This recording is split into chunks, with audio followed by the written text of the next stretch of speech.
யாருக்கும் இறைவனுடைய அடுக்குறை தடுக்கப்பட்டதா இல்லை, ஆணுக்கும் சரி பெண்ணுக்கும் சரி. ஆனால் எந்த அளவுக்கு நாம் அவன் நினைவோடு வாழ விரும்புகிறோமோ, அவனுக்கு பொருத்தமாக வாழ விரும்புகிறோமோ, அவனை சார்ந்து வாழ விரும்புகிறோமோ, அவன்கிட்டே நம்ம சரண்டையிடுமோ, அந்த அளவுக்கு அவங்களுக்கு பாதுகாக்கப்பட்ட வாழ்க்கை.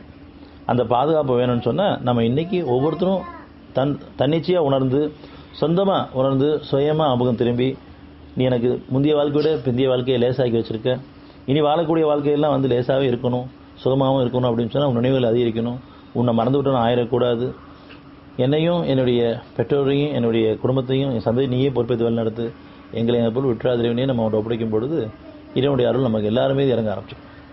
நமக்கு மட்டும் இல்லை, சமுதாயத்து மீதும் நமக்கு இறைவன் ஒப்படைக்கணும். சமுதாயத்தை நீ பொறுப்பேற்று வழி நடத்து, எங்களுக்குள்ள எந்த குழப்பமும் ஏற்பட்டக்கூடாது, ஒருத்தர் சார்ந்து வாழக்கூடாது, உன்னை சார்ந்து வாழணும், சேர்ந்து வாழும், உன்னை சார்ந்து வாழணும் அப்படிங்கிற பிரார்த்தனை ஆக்கும் பொழுது எதெல்லாம் நம்ம இறைவனை பிரார்த்திக்கிறோமோ அதெல்லாம் நமக்கு விளைச்சலை வர இருக்குது. ஏன்னு சொன்னால் இறைவனுடைய வாக்கு 25:77 சொல்வீரா, உங்கள் பிரார்த்தனை இல்லாவிட்டால் என்னுடைய இறைவன் உங்களை பொருட்படுத்தியிருக்கவே மாட்டான், ஆனால் நீங்களோ நிராகரித்து கொண்டே இருக்கிறீர்கள், எனவே அதன் வேதனை பின்னர் உங்களை கண்டிப்பாக படித்தே தீரும். அது நிராகரிப்பவர்களுக்கு. நம்பிக்கை கொண்டவங்களுக்கு அதனுடைய சுகம் கண்டிப்பாக கிடைச்சிட்டே இருக்கும். நிராகரிப்பவர்களுக்கு அதன் வேதனை கண்டிப்பாக பிடித்தே தீரும்.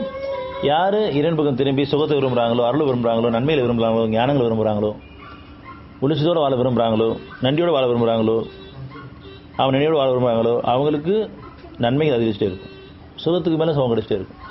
அப்பேற்பட்ட வாழ்க்கை நம்ம வாழணும்னு சொன்னால் இப்போ இன்றைக்கி நமக்கு கொடுக்கப்பட்ட வாழ்க்கையில் நமக்கு தூக்கத்தில் எந்த குறையும் வைக்கல, அமைதி நிம்மதியில் எந்த குறையும் வைக்கல, ஆரோக்கியத்தில் எந்த குறையும் வைக்கல, பசி உணர்வில் நமக்கு எந்த குறையும் வைக்கல, சாப்பாட்டில் நம்ம எந்த குறையும் வைக்கல, சாப்பிட்றதுல செமிக்கல எந்த குறையும் வைக்கல, கழிவுகள் வெளியேற்ற எந்த குறையும் வைக்கல, எல்லா வகையிலும் நம்ம பரிபூர்ணமாக சுகமாக வாழ வச்சுட்ருக்கான். அதனால் நன்றி உணர்வோடு இறைவனே, நன்றி உணர்வோடு இருக்கணுமே, உன்னை மறந்து விட்டு ஆயிடக்கூடாது, உன் நினைவோடு வாழணுமே அவன்கிட்ட ஒப்படைக்கும் போது அவன் நம்மளை வழி நடத்துவான்.